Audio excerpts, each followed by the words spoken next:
Hey guys, thanks for joining us for this 157th episode in Season 2 of Good Questions with Cameron Dole. Special guests on this episode include Pickmaster Brandon Lang. We'll talk about games to watch for the weekend, including a special OSU Baylor preview. We'll talk with actress and singer Brooke White about the new movie Funny Thing About Love. We'll also talk with actor Michael Welch about his new movie Last Shootout. We'll visit with sports journalist and author Mike Sielski. We'll talk about his podcast, I Am Kobe. And we'll also visit with Dr. Alveda King, as we'll be talking about how to be thankful in a thankless world. Of course, if you would, please take the time to subscribe, comment, leave some feedback, check out the shop, and of course, share with your friends. Now, what's the most popular Christmas movie in your state? Well, if you're a gambler, your best guess would be The Polar Express, because that's the top choice in 9 states, including Texas, Arizona, Georgia, and Ohio. Home Alone, Elf, and The Christmas Chronicles were tops in 7 states, and Last Christmas is a big winner in 6. As crazy as it is, A Christmas Story only had 1 state, West Virginia, and It's a Wonderful Life was only the favorite in Vermont. Now, Alaska went way out of the box with The Nutcracker and the Four Realms, while Montana gets it because their favorite Christmas movie is Trading Places. Our weekly visit with Brandon Lang, and Brandon, Cowboys over the Saints last night. Give us your insight, sir. You know, if you had the Saints like I did, you can't take a 6.5 point home dog and turn it over in the red zone. The Saints left at least 10 points off the board easily. The missed field goal on a drive, the 3rd and 2 at the Dallas 32, they give up a sack. They throw a pick at the Dallas 5. Taysom Hill had a receiver wide open for a touchdown, underthrew him. It's unreal, and, you know. It's been that kind of season, you know, where you're on the right side, and the right side doesn't get there. Give Dallas credit; they got 4 turnovers and still struggle to win. So before we put the cart in front of the horse, Dallas has still got to shore up some things. But man, the Saints are probably wishing Drew Brees win another year. Crazy as that sounds, they're probably in places deep in those meeting rooms. They're probably thinking, man, Drew, you couldn't have gave us just one more year. So pretty much a done deal there. So let's get into championship weekend. I'm sure the game everybody wants to know about in your neck of the woods, Oklahoma State and Baylor. I'll give you a Brandon Lang breakdown of how I think the whole weekend's going to fall. I believe Oklahoma State's going to take care of Baylor. They won the first meeting 24-14. Baylor hung in there. I just, for me, don't think Baylor's quarterback is good enough to win this game. They struggled last week against Texas Tech. I was quite surprised in that struggle. You know, if you break down just how good Oklahoma State, I was surprised that they allowed Oklahoma offensively to do the things they did against them last week. That really did surprise me. And at the end of the day, they still figured out a way to come back and win that game. But watching that Baylor team at home struggle to beat Texas Tech, and that's the same Texas Tech team that could not score on Oklahoma State in a 23-0 shutout. Baylor lost to TCU. At TCU, Oklahoma State beat TCU 63-17. So I just said to you off air, sometimes you lose with Team A before trying to win with Team B. It's been a great season for Baylor. But I believe Oklahoma State is destined to slide into that number 4 spot with a win here and face Georgia in a game that we have 2 great defenses going at it in that game. And then I believe Michigan's going to blow the doors off Iowa. I always say you get blowouts in championship games because teams that shouldn't be there get there.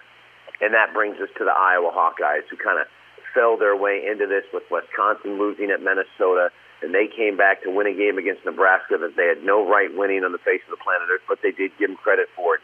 But this is still an Iowa team that went to Purdue and got manhandled 24-7. Against Wisconsin, got manhandled 27-7. They struggled against Northwestern, struggled against Minnesota, struggled against Illinois, struggled against Nebraska, and now you're facing a Michigan team that has been absolutely dominant all year long and are literally 2 plays away in the Michigan State game from their linebackers losing gap control to losing that game to Michigan State, to basically blowing out everybody all year long. Conversely, Iowa gets blown out by Wisconsin. Michigan goes into Wisconsin and blows the doors off them 38-17. I believe Michigan takes care of business, slides into that number 3 spot where they're going to play a Cincinnati team that I believe beats Houston, maybe a little closer than people think, but beats Houston and punches their ticket. The team that's left out is Notre Dame, because there's no way you can take a Big 12 champion in Oklahoma State and not put them in the 4 slot with 1 loss this year, and that 1 loss was at Iowa State where they couldn't pick up a 4th and 2 in the 4th quarter. I believe that's your Final 4. Georgia, Michigan, Cincinnati, and Oklahoma State. And that's how your college football Saturday breaks out. There you go. And looking into NFL this weekend, what's your big take on that, Brandon? One game. It's an ugly board. There's only one game I want to talk about. Santa Lang is going to hand your listeners their Christmas present, and that's the Buffalo Bills over the New England Patriots. Let's break down the New England Patriots in 1 minute or less. They start off the season playing 3 of their first 4 games at home. They get blown out by the Saints. They get beat by Miami. They get beat by Tampa Bay. And sandwiched in that little run there, they got their 1 win in that start to the season. They got their 1 win at the Jets. So at home, they lose to Tampa, New Orleans, Miami, and they beat the Jets. Now, here's where things got great for them. After they beat Houston, a game in which they went into Houston against the Texans, were trailing in the 4th quarter. David Sims goes 21 of 27 for 312 yards and 3 touchdowns against the Patriots. They come back to win that game, then they lose to Dallas. So they're sitting there literally at 2-4, and then they should send the schedule maker a case of Cristal Champagne and a case of Dom Perignon, because here's where they win. They played the Jets, the Chargers, the Panthers, the Falcons, the Titans without Derrick Henry and Brown, and the Cleveland Browns. They went 6-0 straight up, 6-0 against the spread. Now, there are 4 road games this year. 2-9 Houston, 6-5 Chargers, 5-7 Panthers, 5-6 Falcons. Houston, number 29 ranked defense in the NFL. Chargers, worst run defense in the NFL. Panthers, the 3rd worst offense in the NFL. Sam Darnold, 3 interceptions. And the Falcons, who have the 4th worst offense in the NFL. So they caught a great break in their schedule. They were able to protect Mac Jones. They were able to make them look better than they are. And now what are they doing? They're going on the road Monday night against the number 2 pass defense, the number 6 run defense, and the number 1 defense in the NFL. This is by far the best team they have played all year long, and that includes the Saints, who beat them 28-13, the Bucs, who beat them 19-17, the Cowboys, who beat them in New England in overtime. At the end of the day, you're going to have Mac Jones going on the road for Monday Night Football, and the only reason why this line is not 7 and it's 2.5 is it's the hype of the Patriots, it's the hype of Belichick, it's the hype of the 6-game winning streak straight up and against the spread, and that's the exact reason why the New England Patriots are going to roll into, mark this down, write this down. They're going to roll into Buffalo Monday night, and they're going to lose. They're going to turn around and go to Indianapolis next week, and they're going to lose again. They're going to come back home and face the same Buffalo team and lose again. And all of a sudden, the 8-4 Patriots, who everybody have going to the playoffs and going to the Super Bowl, are going to be sitting at 8-7, rolling into Jacksonville, where they will win to go to 9-7. And then the last game of the year, they're going to have to go down to Miami and beat the Dolphins, and it's not happening. And the New England Patriots, who were sitting at 8-4, and the world was jocking them like the greatest thing since sliced bread, are going to finish 9-8 and not make the playoffs. Mark that down. You heard that here first, and it starts with getting blown out by double digits to the Buffalo Bills. Santa Lang saying ho, ho, ho with the Buffalo Bills on Monday night. There you go. Of course, Brandon, I always want to make sure and let folks know about the podcast, the website as well, coming up on the weekend. Yep, BrandonLang.com, one-day all-access pass. Well, I'm kind of stuck in the mud here. My other handicappers are doing a bang-up job. Al DeMarco's on fire in the NBA and college basketball. Mitchell Newman's on fire. Guys are picking up the slack. 10 great handicappers. Good place to stop over the weekend. That's right. Well, Brandon, always great to visit with you. Have a great weekend, and we'll talk to you next week. Thanks, bud. Now, if you're stumped on a gift to give a friend this holiday season, maybe you should hit up the local Goodwill and pick up a used CD of, maybe Dookie by Green Day. A new survey asked people what they thought about giving secondhand Christmas gifts. It was framed as an earth-friendly move to pass along a pre-loved item to avoid waste.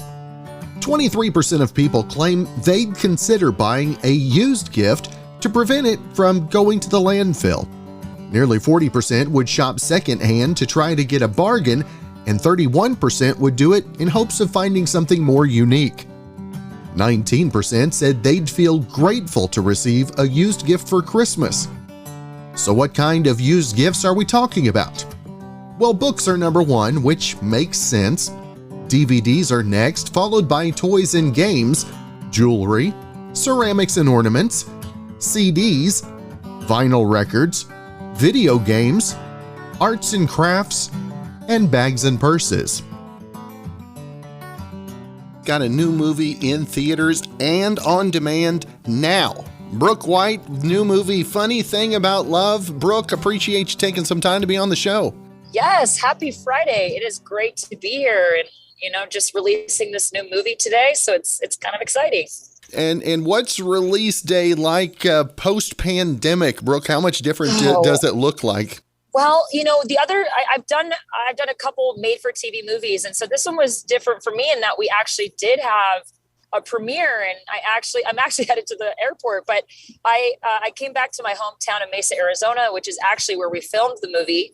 I live in LA these days, and so we made the movie here, and we premiered the movie here, and it was actually such a fun experience. And we had 2 theaters full of people, and they were, it's actually such a, you can imagine, you don't, like you said, as a radio guy, you don't want anybody to see, but imagine being in front of a giant screen with your big fat head in front of you and all these people around and, cringing and, how you said, it's always a little uncomfortable, but it was actually great to sit with the cast and hear people actually, laughing out loud in the room. So it was a great little premiere, and that was yesterday, but today is the actual day that it is live everywhere. It's in the theater and in select theaters, but mostly on demand is definitely where people can get it. They can get it, everywhere, Amazon, Apple, iTunes, any place that you're streaming, watching movies. Now, Brooke, tell our listeners a little bit about the story behind Funny Thing About Love that's available. Sure. It's, it's kind of like a 90s-esque rom-com,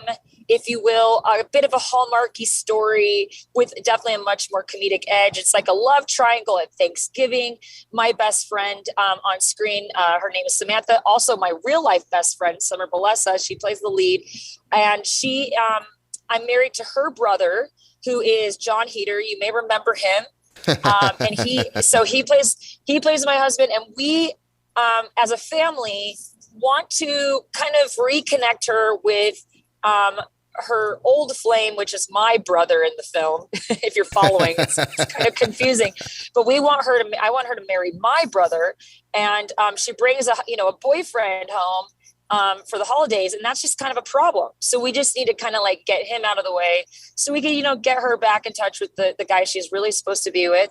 And, just there's little antics that ensue, and it's just, it's just quirky and silly and funny, and just kind of like a nice light thing to watch when you need to take a break from the heavy stuff, when you need to turn off the news and all that jazz. And Brooke, being on the screen as opposed to being on the stage, which is the most uncomfortable for you, or have you gotten more comfortable in both? Yeah, I mean, I think the truth is the world that I live in is discomfort. I don't know if we ever get fully comfortable. I think you just get comfortable with all levels of discomfort, whether you're uncomfortable on stage or uncomfortable in front of the camera. You just grow comfortable with being uncomfortable. I think the best way I can describe it. So both always throw new things at me. Being on stage, things can happen, and there always will be that nervous feeling. And I think as long as you're alive, I just think you need to kind of have a bit of that feeling. There's something about it that propels you and keeps you on your toes and hopefully doing your best. But being in front of the camera it's definitely its own beast, and there's different things to learn about it. But I've really enjoyed it. It wasn't something that I really looked like was trying to do, like to act, but it's really fun. Now, how much has your music, how much has that helped you in your acting and your stage presence as well?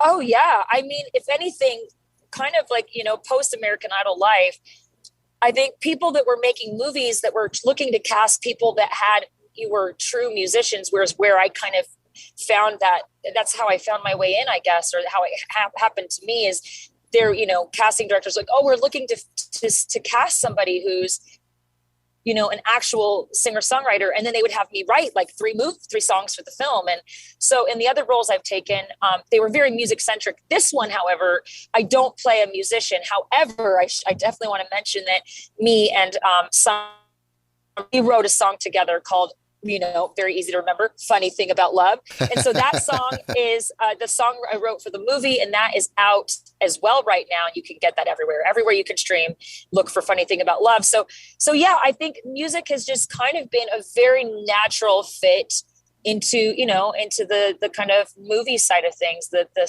screen.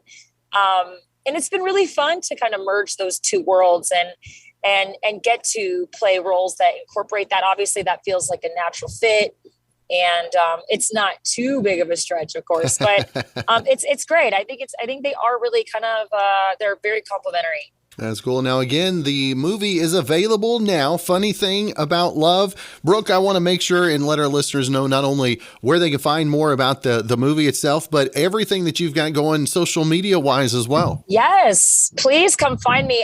I'm a fairly active person on social media on Instagram as Real Brooke White. I'm actually also have a band that I started during the pandemic called Super Good Things. Just like it sounds, Super Good Things. And that's the whole idea, is we just wanted to put some good stuff out there that was fun, that was lighthearted, and the heaviest of times, just make people, want to dance and just kind of smile and feel good. So I've got that going on. I'm putting out new music every month. Like, I haven't hardly sat down since American Idol. I haven't, and I'm always out there just creating and being silly. And I'm a mom. I have a couple kids, and so it's just like a circus, And I just feel like a lucky person that I get to create and keep connecting with people. Really, is what it's all about. That's right. And again, the movie is available now. Funny Thing About Love. Go check it out. And Brooke, it's been great to visit with you today. I wish you a great rest of your weekend. Happy release day. And hopefully we'll catch up in the new year. Oh, absolutely. I look forward to talking to you again, and hope everybody enjoys the movie. Now, you've got 3 weeks to prep for Christmas. So with that in mind, let's see what you're going to screw up anyway. A new poll looked at the most common Christmas blunders, and here are the top 10. Number 1, leaving the tags on gifts. Number 2, running out of wrapping paper on Christmas Eve. Number 3, sending your Christmas cards too late so they don't get there on time. Number 4, not getting someone a gift, but they got you a gift. Number 5, getting drunk on Christmas Eve and being hungover the next morning. Number 6, knocking over your Christmas tree, or more likely, your dog does. Number 7, drinking too much in general when you're around relatives. Number 8, the presents you mailed don't get there. Number 9, forgetting to put your happy and surprised face on while opening a gift. And number 10, screwing up Christmas dinner.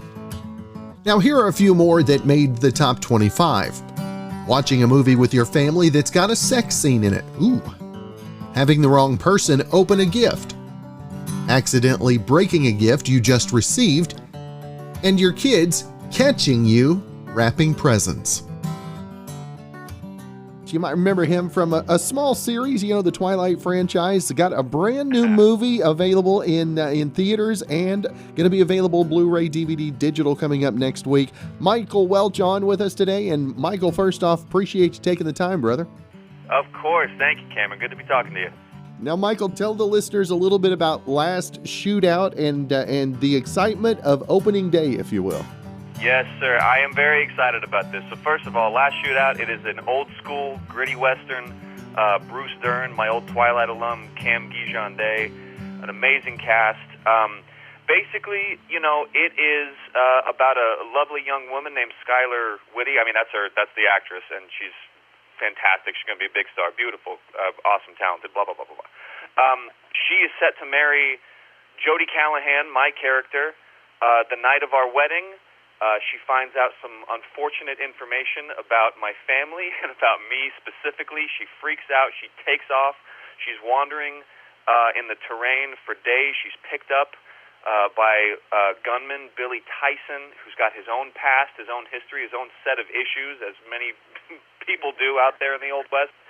And basically, it just from there, it becomes a power struggle. It becomes a movie about ownership and love and revenge, and ultimately what it boils down to, it's just a bunch of guys trying to shoot each other over a gal. I mean, when you talk about westerns, man, I don't know, it doesn't get much better than that. And Michael, was this filmed pre-pandemic or during pandemic?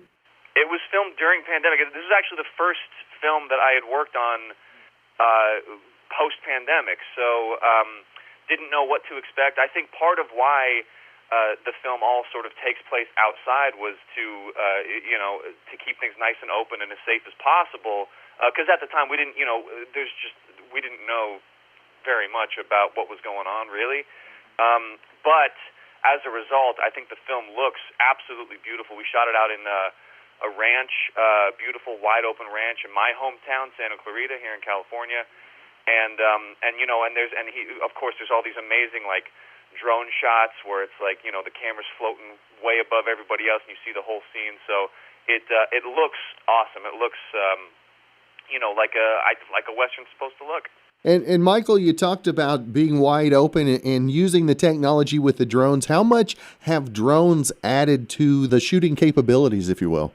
Oh my God, it's total game changer because I mean, back in the day, whenever that was exactly, you'd have to rent a helicopter to get those shots.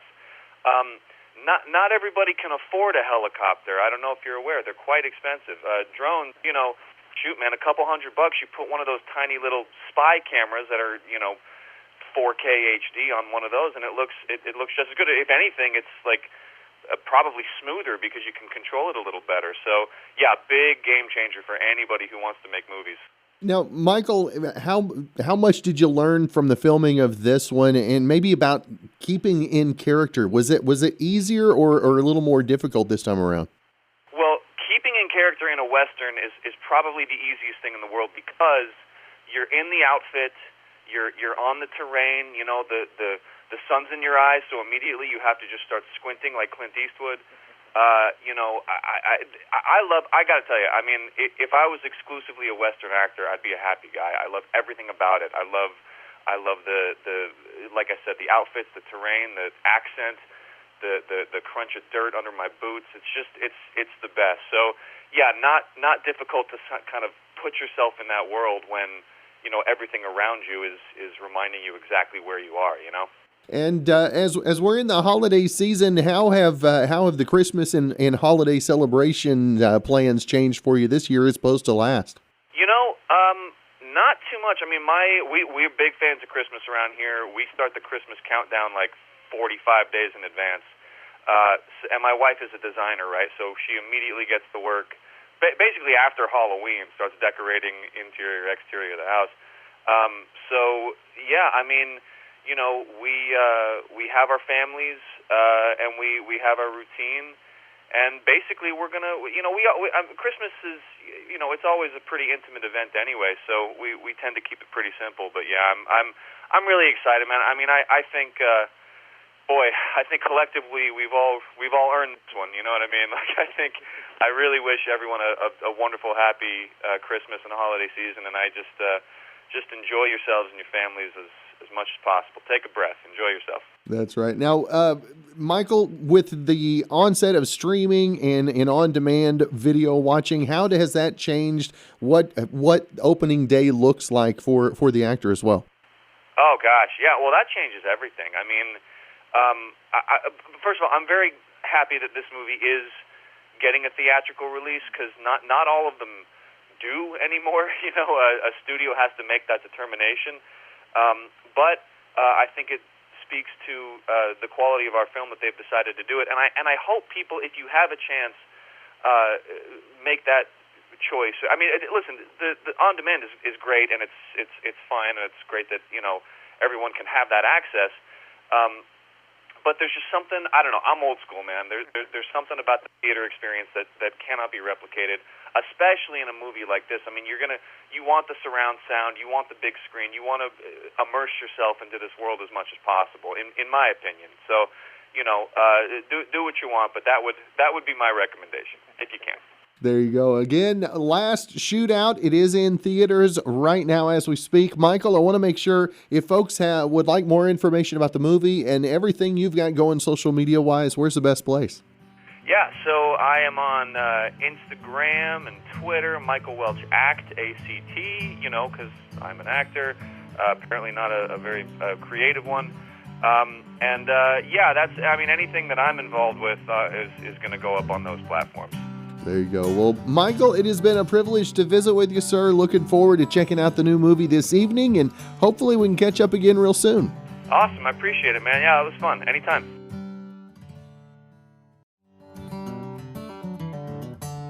It's the holidays, and there's always a little extra pressure this time of year to tip people. And here are the results of a survey asking who we're going to give extra to and how much we're going to give. Number 1, housekeeper. 47% plan to tip, and the average tip is $50. Number 2, babysitter or daycare provider. 41% plan to tip, average tip $50. Number 3, teacher. 41% of parents will give an average of $25, usually in the form of a small gift instead of cash. Number 4, landscaper or gardener. 36% will tip, $30. Number 5, mail carrier. 27% will tip, $20. And number 6, trash or recycling collector. 19% will tip an average of $20. There are also people who we normally tip, like hairstylists and baristas. And a good number of us plan to give a little extra to them during the holidays too. 27% of us will tip restaurant servers more than usual during the holidays. 19% will tip hairstylists and barbers more this month. 16% will tip food delivery people more. 10% will tip bartenders more. And 9% will tip their barista a little extra this month. Got another podcast we're going to visit about, and I'm excited to talk about this one. I am Kobe, and we've got Mike Sielski with us today. And Mike, first off, appreciate you taking the time, brother. It's my easy for me to say. It's my pleasure, Cameron. Thanks for having me. Now tell us where your interest in Kobe. I know being a sports journalist and in the Philadelphia area, obviously Kobe, probably the biggest name in the area. What specifically, see, you're rubbing off on me, is about Kobe really incites the pride, if you will? Sure. Well, everybody knew Kobe across the country and across the world, really, as a Laker. And, they got familiar with him and his life and his career from the moment he joined the Lakers when he was 17, 18 years old.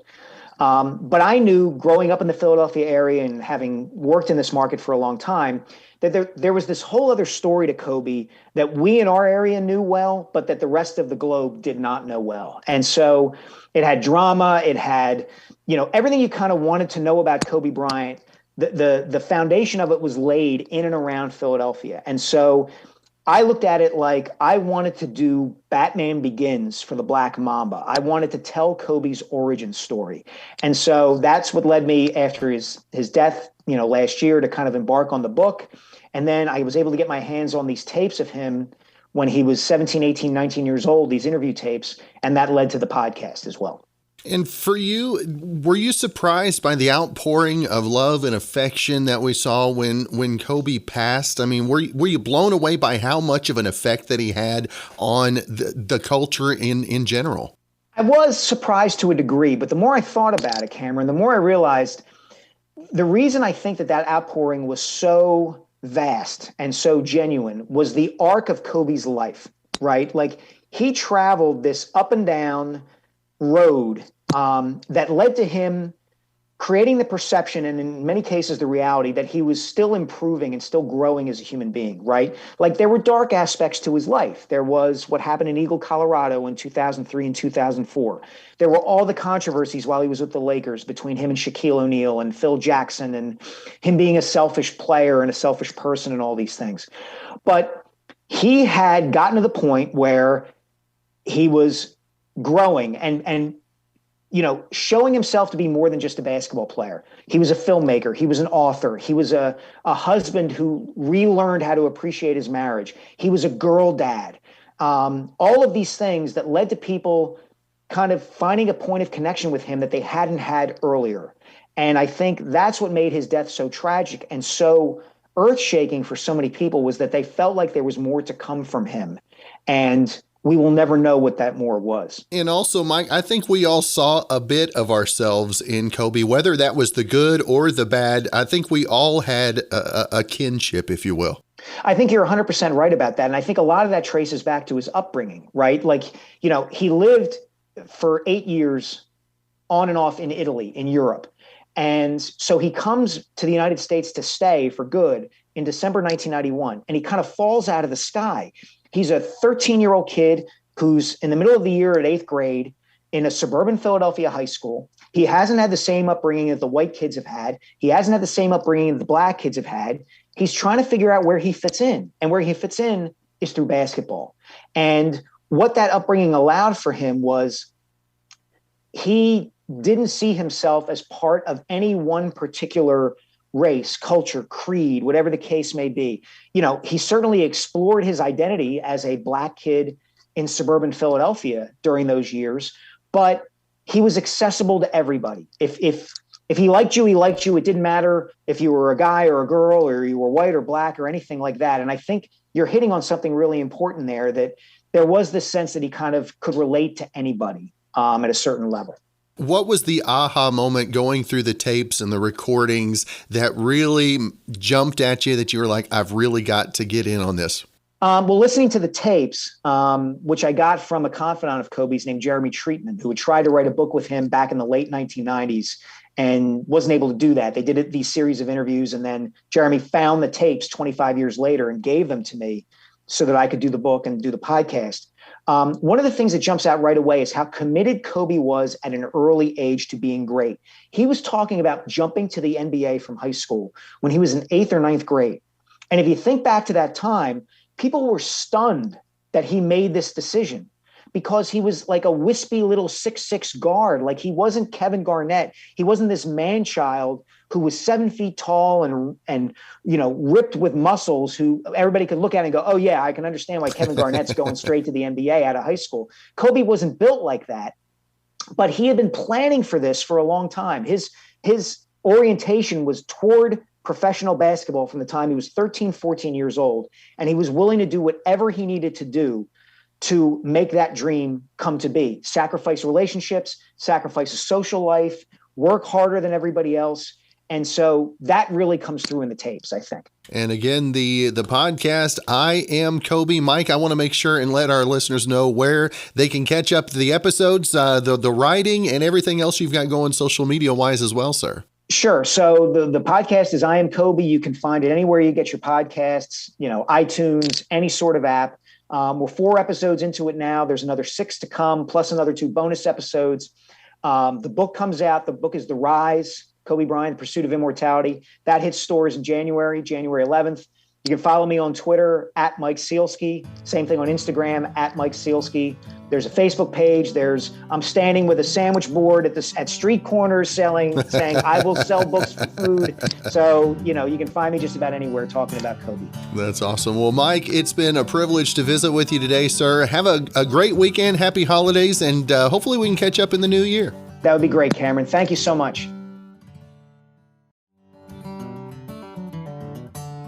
Now, if this woman was looking to spend Thanksgiving in the hospital, then she hit the jackpot. A woman in Houston was playing a slot machine at a convenience store last week with another woman. She wasn't winning, so she poured lighter fluid on the slot machine and set it on fire. Now, the other woman was furious because she was no longer able to play, so she started fighting with the woman and it spilled out into the parking lot. Well, at that point, the mad woman shot the woman who started the fire and then fled the scene. It's unclear what their relationship is, but the police say they knew each other. The fire starter was rushed to the hospital and she's okay. The police are still looking for the shooter. The woman who started the fire is probably looking at charges too, but the police haven't announced anything yet. I didn't even have the chance to tell her this before, but I don't get real nervous on guests very often, but I'm a little nervous talking with Dr. Alveda King. Excited to talk to her, and we're going to talk about being thankful in a thankless world. And Alveda, first off, thank you so much for your time. I'm so glad to join you, your viewers, and your listeners, and to just say, God bless everybody. And Alveda, in the times that we live in, I mean, where do you pull the thankfulness? I mean, it's got to be inside, doesn't it, to begin with? Well, it's good to find something every day that we can appreciate, even in the darkest times. My grandfather, Reverend Martin Luther King Sr., of course, lost two sons in the civil rights movement. My uncle, Martin Luther King Jr., Uncle Emil, was shot in 1968. My dad, Reverend Alfred Daniel Williams King, was killed in 1969. And then in 1974, Granddaddy's wife, Alveda King, was shot playing the organ at Ebenezer Baptist Church. And my grandfather said something that was just amazing to me, but it remains in my heart today. Thank God for what we have left. And almost everyone can do that. Even if you read the story of Helen Keller, for example, severely disabled, to make contributions anyway. So I do that. Sometimes it's not easy because life right now is very difficult with COVID and race wars and CRT arguments and all of that. God tells me, fear not. Don't fight each other. Fight to live. And I know, Dr. King, you were just announced as chairman for the Center of the American Dream. And how much does the thankfulness play into that and being a part of something that your family has been and striven to move forward over the years?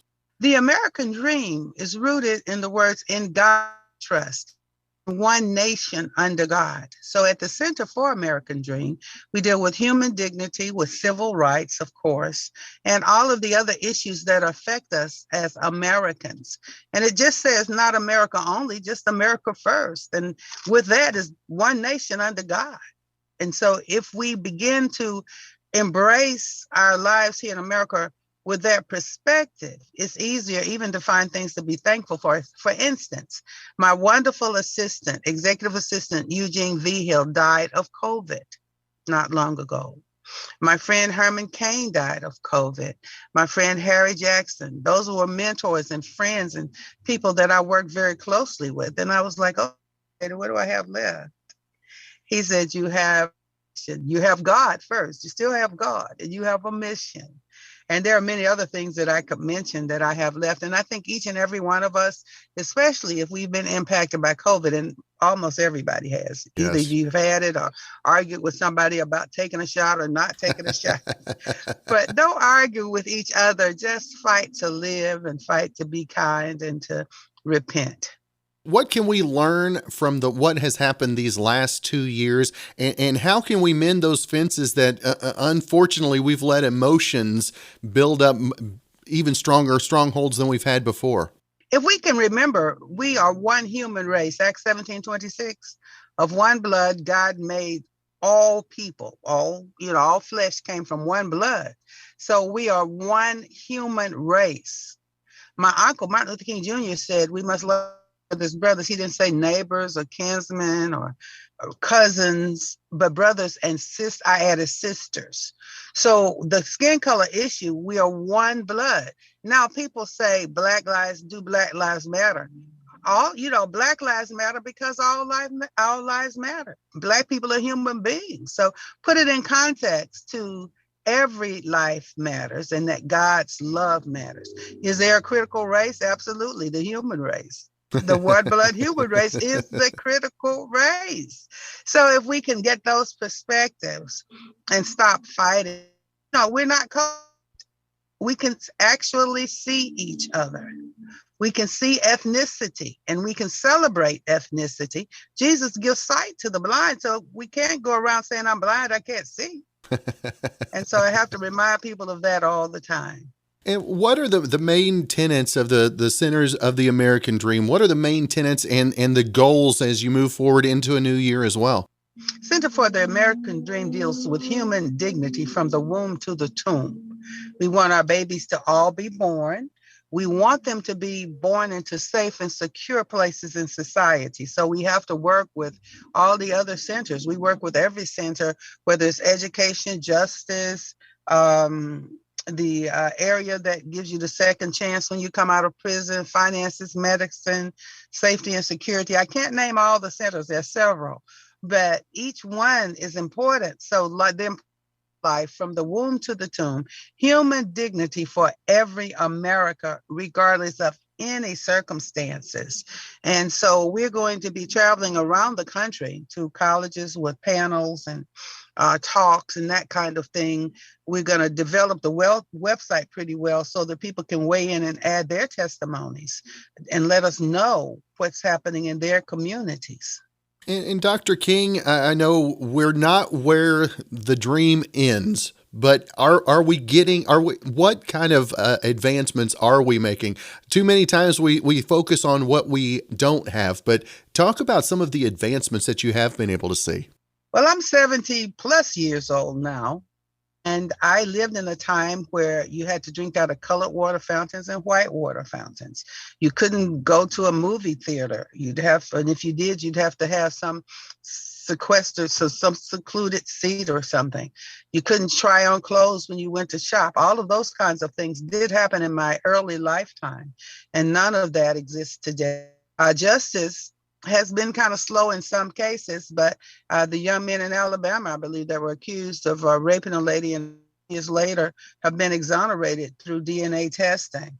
And what we're seeing, I was in D.C. this week, and with the Dobbs case, deciding whether or not to send the question of abortion to states and let the people weigh in with their votes and those kinds of things. So I have seen a remarkable difference. And young people, little kids don't even necessarily know that. I've had little children come up to me and rub my skin to see why I was different from theirs and that kind of thing.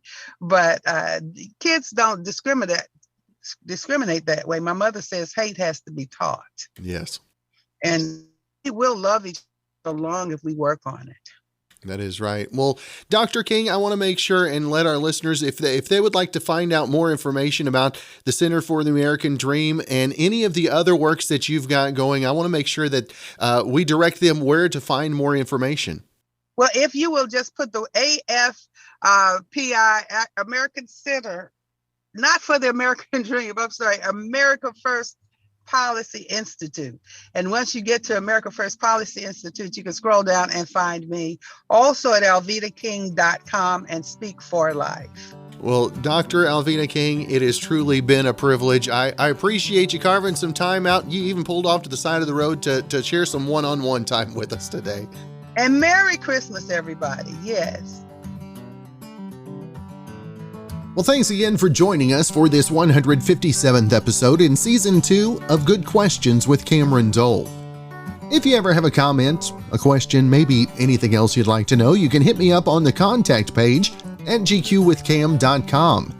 You can also find me on Twitter, Instagram, TikTok, Facebook, all at GQWithCam. If you'd like to help out in the funding for this podcast, you can visit the merch store where we've got hoodies, shirts, tumblers, mugs, stickers, backpacks, all kinds of stuff at gqwithcam.com/shop.